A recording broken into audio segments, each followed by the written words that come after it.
Working from home sounds amazing, until you realize you've worn the same hoodie for 4 straight days, and your coworkers know what your bedroom looks like better than your own family. The honeymoon phase.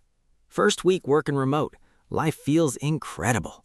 No alarm clock, no freeway traffic, no office small talk, no pretending your manager's joke was funny. You wake up at 8:59 a.m. Your shift starts at 9. Congratulations! You're now what LinkedIn calls a remote professional with workplace flexibility, which is corporate language for you're answering emails in boxer shorts. You make coffee, open the laptop, join the morning Zoom call. Camera off, mic muted, immediately start scrolling TikTok. This feels illegal. You start thinking, why did offices even exist in the first place?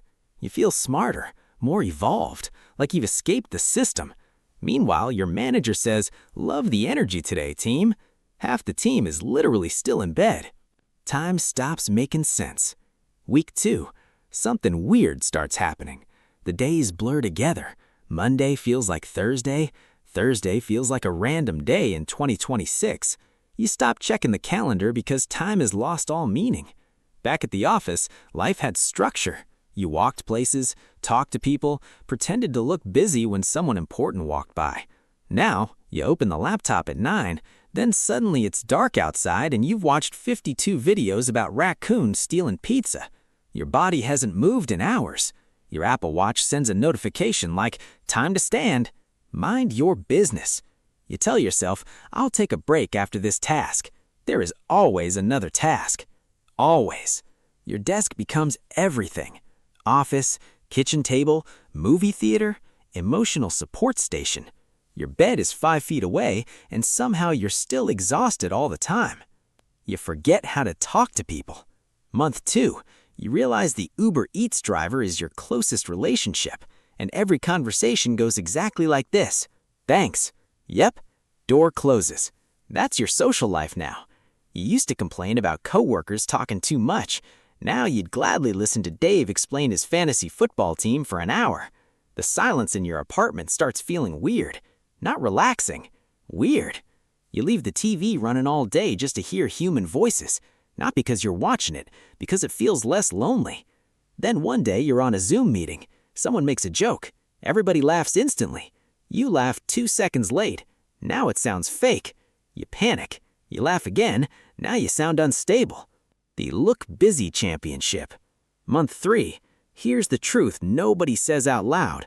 Remote work is 50% doing your job and 50% trying to look like you're doing your job. You start shaking your mouse every few minutes so Microsoft Teams stays green. You're basically keeping your online status on life support. You send emails at 11:37 p.m. just for the timestamp. Not because you're working, because you want people to think you're working. Then the company announces tracking software. Now your laptop tracks screen activity, keyboard clicks, active windows, probably your heartbeat.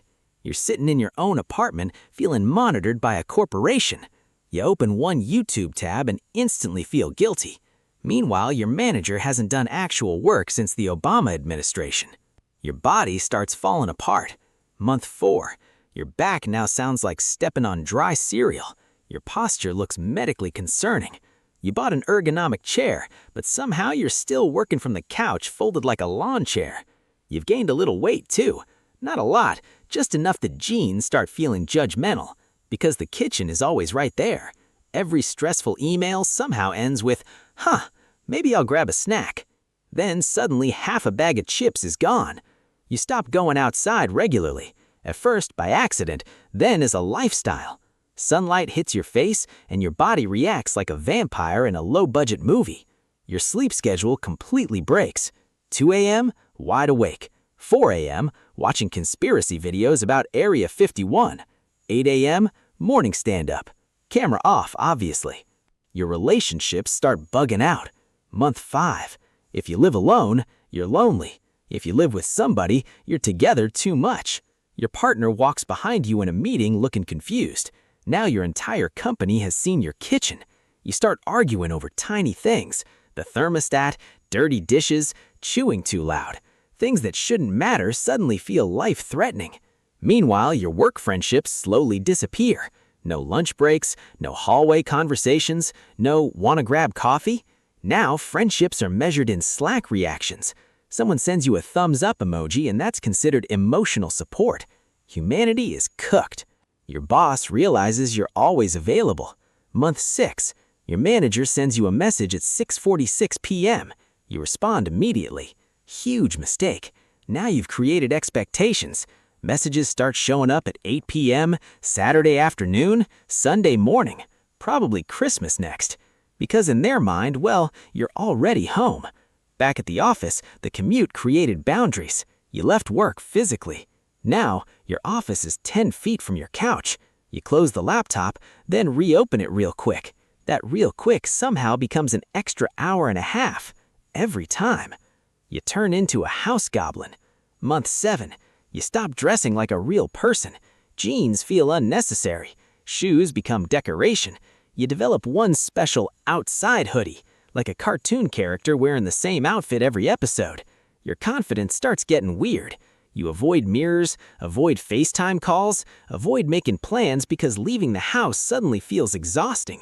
Friends invite you somewhere, and your first thought is, that sounds like a lot. Not because you're busy, because you've adapted to indoor life like a cave animal.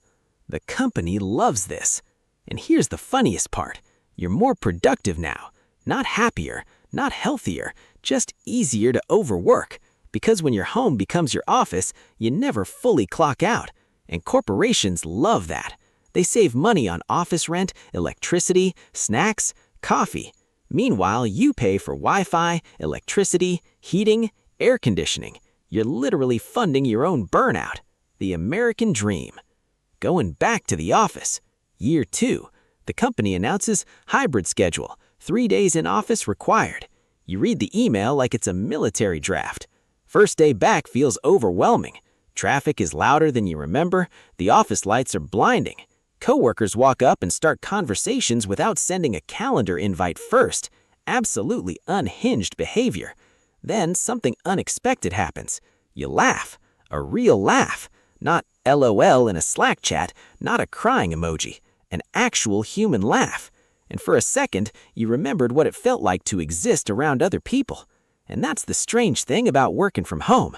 At first, it feels like freedom. Then, slowly, quietly, your entire life shrinks into one room. You walk back into your apartment, look at the desk, the laptop, the permanent body-shaped dent in the couch cushion. This place used to feel relaxing. Now, it feels like an unpaid internship.